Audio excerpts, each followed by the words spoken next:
Liberté d'expression TV. Bonjour et bienvenue sur France 24 et sur Radio France Internationale. Notre invité aujourd'hui est Ousmane Sonko, c'est le président du PASTEF. C'est d'ores et déjà un candidat déclaré à l'élection présidentielle prévue en 2024 au Sénégal. Et avec moi pour cette interview, Christophe Boisbouvier de RFI. Ousmane Sonko, bonjour. Bonjour Monsieur Boisbouvier. Bonjour Monsieur Perelman.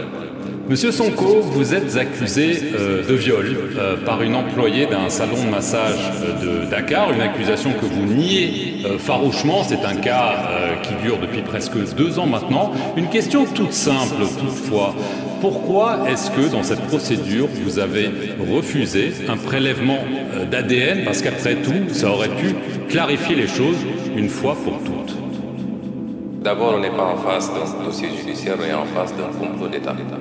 Et la procédure a établi le contrôle.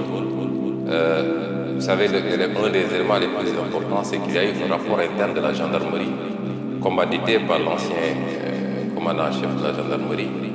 Et ce rapport a établi qu'il y a eu un complot d'État qui a commencé avec des proches du président de la République, Macky Sall, et qui s'est poursuivi jusqu'au président lui-même. Et je vais m'expliquer.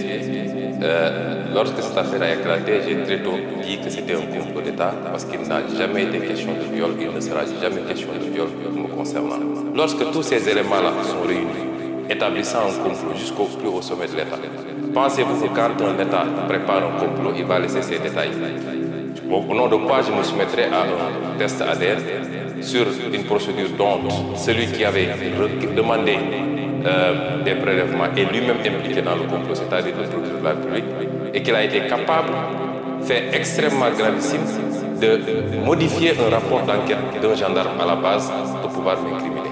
On n'est pas dans un dossier ordinaire et c'est pourquoi je ne me soumettrai pas à ce test. Monsieur Sonko, les opposants Karim Wade et Khalifa Sall ont une condamnation qui a priori les empêche de se présenter.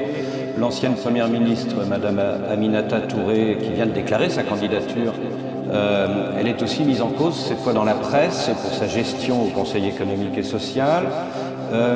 Si vous-même vous êtes renvoyé en procès puis condamné, vous ne pourrez pas être candidat l'année prochaine. Est-ce que vous pensez que c'est une stratégie délibérée ou pas? Mais vous avez la réponse à votre question. Vous savez très bien que depuis que Macky Sall est président de la République du Sénégal, on assiste à un phénomène inédit.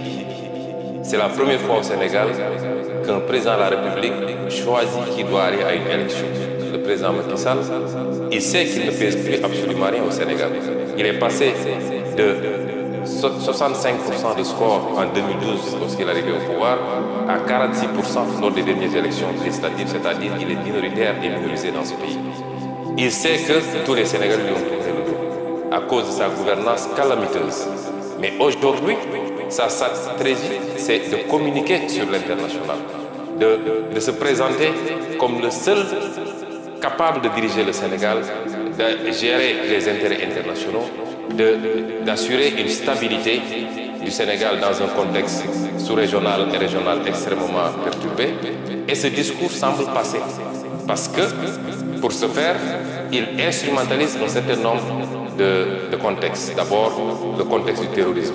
Aujourd'hui, Macky Sall présente son opposition au sein de l'Union européenne, au sein de l'Occident, de la communauté internationale, comme une opposition irresponsable, terroriste, une opposition qui veut déstabiliser le pays, une opposition qui serait contre les intérêts des Occidentaux.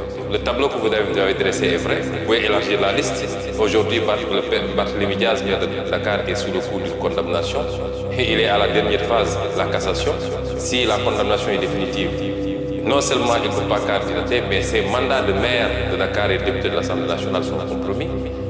Beaucoup d'autres opposants sont aujourd'hui dans ce cadre. Qui donc va compétir en 2024 contre le candidat de Macky Sall parce que lui n'a pas le droit d'être candidat. Et ça ne relève pas de la démocratie et le peuple sénégalais ne l'acceptera pas. Alors justement, vous venez de soulever un point qui fait débat et qui fera débat, à savoir la question du troisième mandat. Alors Macky Sall n'a pas encore dit s'il comptait briguer ou pas un nouveau mandat. Il estime toutefois qu'en raison de la nouvelle constitution de 2016, il en a le droit parce que les compteurs des mandats présidentiels seront remis à zéro d'après lui. On entend certains de ses proches l'encourager à y aller. Alors, d'une part, en a-t-il le droit d'après vous? Et si il y va, qu'est-ce que vous allez faire? On voit que vous demandez des manifestations, des concerts de casseroles. Est-ce que vous seriez peut-être tenté par une stratégie de déstabilisation si jamais il saute le pas? Vous savez, le seul fait que ce débat se pose encore au Sénégal n'honore pas ce pays et n'honore pas le président Macky Sall.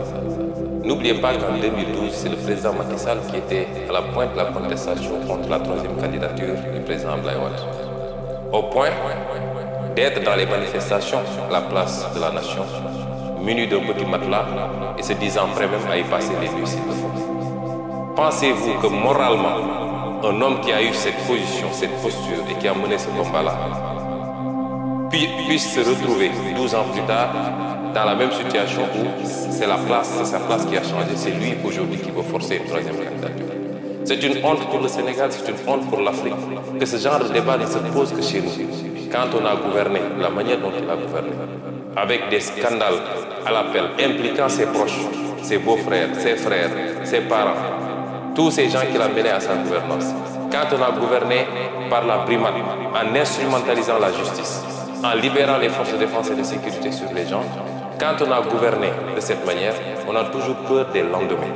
Mais sur le plan juridique, tous les constitutionnalistes sénégalais, vous voyez que chaque jour ou chaque semaine, il y a des panels. Je n'ai pas encore vu une constitutionnaliste qui dise le contraire. La question de la durée des mandats n'a rien à voir avec la question de la limitation des mandats. Et nul ne peut faire 2 mandats consécutifs. Cette phrase qui figure dans l'article 27 de la Constitution a résumé la question. Qu'est-ce qui va se faire? Cela relèvera du peuple sénégalais.